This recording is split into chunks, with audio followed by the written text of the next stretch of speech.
Since you raised your tariff to 225 on the basis of 1,400 per dollar, now that dollar is 1,000, we assume that you will also come down in like manner. Does it just address the exposure of the government to the subsidy, which would have been over 3 trillion, or does it go ahead to address the fundamental problem of the lack of solvency within the entire sector?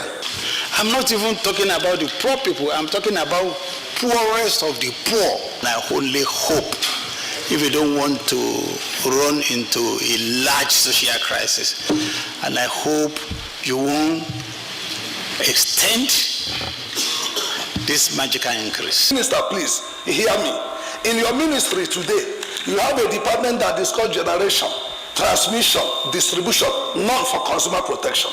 The investigative hearing featured arguments and counter-arguments on whether the more than 200% electricity tariff increase on 15% of consumers isolated on Band A should be stopped or continue, despite the much talked about consequence.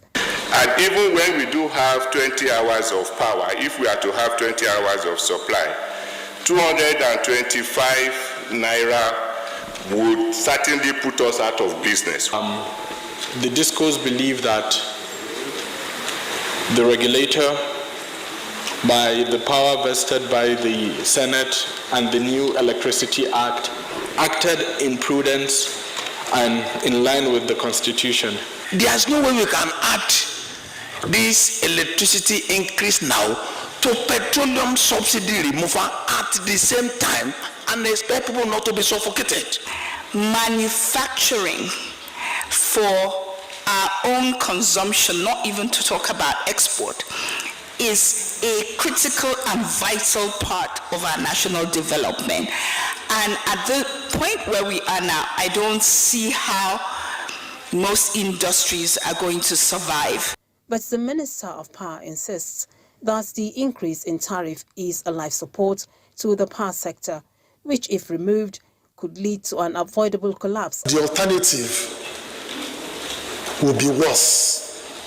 The alternative is do nothing to the tariff at all. And I can assure you, in 3 months, the entire sector will be grounded.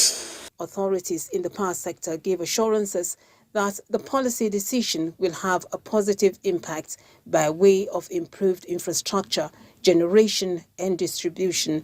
From the National Assembly.